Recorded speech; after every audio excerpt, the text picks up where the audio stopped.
ඔන්න දැන් මිනිස්සෙකුට ලැබෙන ප්‍රශ්න තියෙනවා පින්වතුනි. එතකොට ස්වාමි පුරුෂයා හෝ බිරිඳ ආයතා සම්බන්ධතාව පටන් ගන්නවා. හරි. දැන් ඉතින් ඔන්න දැන් ලෙහන්න හදන්නේ ප්‍රශ්න. ඒ කියන්නේ ප්‍රශ්න දැනගන්න එපා ඉස්සෙල්ලා.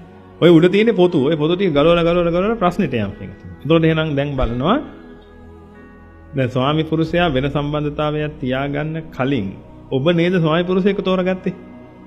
ඇයි? ඔන්නාව ප්‍රශ්නේ පින්වතුනි. ඇයි?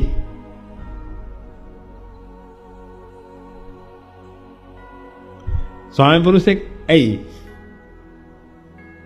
අනිතර ඔබට තේරෙනවා පින්වතුනි මොකක් කරන්න ඕනේද? බලන්න ඕනේ. නේද? අහන්න ඕනේ. ගඳ සුවඳ දැනගන්න ඕනේ. රස දැනගන්න ඕනේ. පහස දැනගන්න ඕනේ. ඇයි? ඇයි? එකක්නේ. එකක් කියලා හැඟීමක් ආවොත් පින්වතුනි අන්නේ මොන අරමුණ ආවත් ඒක එකක්නේ. හිතට අවිද්‍යාව තෘෂ්ණා සහගතයි නම් හිත මොන අරමුණ ආවත් ඒක එකක්. අන්නේ එකක් වෙච්ච ගමන් මොකද වෙන්නේ? ඒක ස්වාමි පුරුෂයා වෙන්න පුළුවන්, පුතා වෙන්න පුළුවන්, තාත්තා වෙන්න පුළුවන්, අයියා අක්කා මල්ලි නම් කවුරු හරි වෙන්න පුළුවන්. පින්වතුනි අලියා කූඹියා නරියා වෙන්නත් පුළුවන්. ඕන එක. මොන දේ වුණත් එකක්. අන්නේ එකක් කියන සංකල්පය ආපු ගමන් පින්වතුනි ඒක මොන වගේද කියලා දැක ගන්න ඕන්න යනවා දැන් පාර පින්වතුනි. එහෙනම් දැන් ඔබට ප්‍රශ්නේ වෙලා තිබුණේ මොකද්ද මේකට? එකක් කියලා හැංගෙන්න ගත්තා. ඒ එකක් කියලා හැංගෙනකොට මොකද උනේ? ඒක මොන වගේද මොන අර මෙහෙම ගිහිල්ලා අන්තිමට පහස දක්වා ගියා. ගියාට පස්සේ පින්වතුනි අන්න ඒකට ඇබ්බැහි වුණා. මොකද එකක් කියලා හැංගෙනකොටම අර ටික තියෙනවා දැන්. ඊට ඇබ්බැහි වුණා. ඇබ්බැහි වෙලා අයිතිවාසිකමක් ගොඩනගා ගත්තා. දැන් මේ අයිතිවාසිකම සින්න වෙලා. පින්වතුනි කොච්චර දරුණු ප්‍රශ්නයක් ඔබට තිබ්බත් මේන් ස්විච් එක ඕෆ් කළා නම් පින්වතුනි වතුර ගැහුවා වගේ නෙවිලා යනවා. භාග්‍යවතුන් වහන්සේගේ දහම කියලා කියන්නේ ඒ තරම් ප්‍රණීත දහමක් නෙවෙයි. ඔබ මේ ප්‍රශ්නේ දැකගත්තා නම් මේ කියන ස්වභාවය දැකගත්තා නම් එදා මට හරි පුදුමයි පින්වතුනි පටාචාරාව කොහොමද රහත් උනේ කියලා. නමුත් අද මට පුදුම නෑ ඒක. එදා මට හරි පුදුමයි පින්වතුනි අඟුලිමාල කොහොමද එහෙම দমনය වුනේ කියලා. මට ඒ කාලේ හේතුනේ බුදුහාඳුරන්ගේ තියෙන මහා කරුණා ගුණයටයි එහෙම බුදුහාඳුරෝ කියන්නේ අනන්ත අප්‍රමාණ මහා කරුණාවක් තියෙන උතුමෙක් තමයි පින්වතුනි. නමුත් দমনය වුනේ දහමට පින්වතුනි. මොකද උනේ? මේන් ස්විච් ඔෆ් වෙනවා පින්වතුනි. පොඩි පුතා මැරුණා, මුලින්ම මහත්තයා මැරුණා. කැලයක් මැද්දේ. පැනලා ගිය කෙල්ලෙක් මේ. පැනලා ගිහිලා ළමයි දෙන්නෙක් හැදුනා. මේ මගේ එනවා. එනකොට කැලයක් මැද්දේදී මිනිස්සයා මැරුණා. සිටු කුමාරිකාවක්. උයන්නවත් දන්නේ නැතුව ඇති පින්වතුනි. සෙරප්පු දෙකක් නැතුව එළියටවත් බහැලා නැතුව ඇති පින්වතුනි. සිටු කුමාරිකාවක්. මිනිස්සයා මැරුණා. පොඩි වේදනාවක් දැනෙන්නේ නැද්ද? ඊට පස්සේ ඇස් දෙක ඉස්සරහා පොඩි එකා වරන් ගියා උගුස්සෙක් පින්වතුනි. ඇස් දෙක ඉස්සරහා.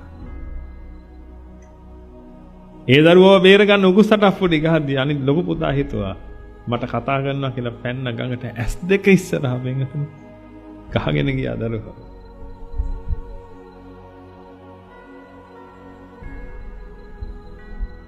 විකාර වැටිලා ගෙදර එනකොට පින්වතුනි එකම පිරිසරණ හොයාගෙන අම්මා තාත්තව හොයාගෙන සහෝදරයා හොයාගෙන මාලිගාව කඩා වැහැලා පින්වතුනි ඒ මිනිස්සු ටිකක් මැරිලා මාලිගාවට යට වෙනවා.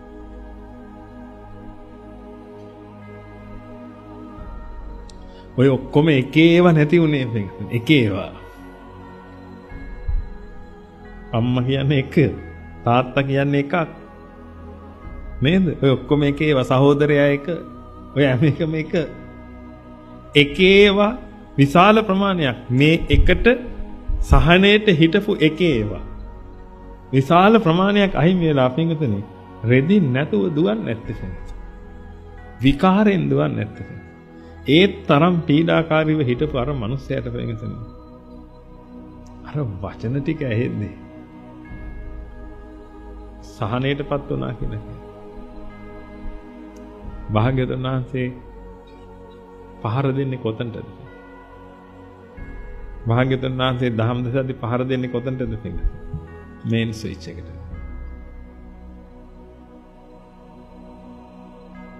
මේන් ස්විච් එකට ගහපු ගමන් මොකද උනේ? අර ඔක්කොම ඉවරයි නේද? හරිනම් පින්වතුනි පටාචාරාව කියන උත්තමාවි රහත් වෙලත් අඬන්න ඕනේ. හරිනම් මේ මණ්ඩන්නේ නැහැ රහතන් වහන්සේලා. මම කියන්නේ ඒ තරම් වද වේදනාවක් විඳපු කෙනෙක් පින්වතුනි. මං හිතන්නේ මෙතන එහෙමත් ඒ තරමට පටාචාරාවක් ඉන්නවා කියලා. ස්වාමි පුරුෂයා නැති වෙච්ච අය ඇති, දරුවා නැති වෙච්ච අය ඇති. නමුත් ස්වාමි පුරුෂයයි, දරුවයි, අම්මයි, තාත්තයි, තමන්ගේ පිටට හිටපු ඥාති ඔක්කොම බෙන්සනේ එක සෑයේ ගිනි ගනිද්දී. ඒකක් දරනවා කියන එක ලේසි වැඩක් නෙමෙයි නේද? ඒ මිනිස්යාගේ පිනට පින්විතේ ඔළුව ගහලා ගියේ නැත්තේ. ඔළුව ගහලා ගිහලා පිස්සු හැදුනා නම් පින්විතේ එතනින් යාට භාග්‍යතුන් වහන්සේට බෑනේ පිට වෙන්නේ. හිස් වැදෙන්න ඔන්න මෙන්න තියෙද්දි පින්විතේ භාග්‍යතුන් වහන්සේ ගාවට ගියේ හොඳ වෙලාවට පුතුම පින්වන්ත කොහොමද රහත් වෙන්න ඉපදිච්ච කෙනානේ පින්විතේ. ඒකයි පින්විතේ ඔබ මේවත් ගන්න. ඔබට ලැබිච්ච වරම මෙච්චරයි කියලා කියන්න බෑ පින්විතේ. මම ඔබට කියන්නේ ඒකයි පින්විතේ. මගේ ජීවිතේ ලැබිච්ච මේ වරම ස්වාගතං වත මේ ආසී මම බුද්දස්ස සම්පතේ. ඔබ මහ පුදුම වාසනාවන්ත වෙලා තියෙනවානේ පින්විතේ. ඒ ධර්මයට හිමිකම් කියන්නේ. ඒ ධර්මයනේ ඔබට මේ ඇහෙන්නේ පින්විතේ. ඔබ මොන තරම් පීඩාවෙන් හිටියත් ඔබට නිවන් දකින්න පුළුවන් කියලා වැටහෙන්නේ නැද්ද? ඔබගේ පීඩාව මොකද්ද පින්විතේ? ඔබ මොන තරම් රෞද්‍ර මිනිසෙක් වුණත් ඔබට නිවන් දකින්න බැරි මොකද පින්විතේ?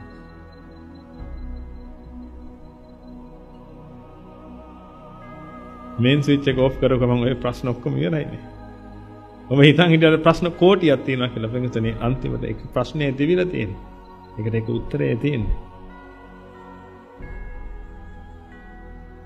එඳ මේ දුවා දරුවෝ හිතන් ඉන්න එපා මට කාමයේ තියෙනවා මට ඇවිදලා මේක කරගන්න බැරි වෙනවා කියලා. කාමයේ තියෙන ඉඳ තමයි මෙහෙ එන්න ඕනේ. කාමයේ නැත්තම් මෙහෙ එන්න එපා. මොකද ස්විච් ඔෆ් වෙලා.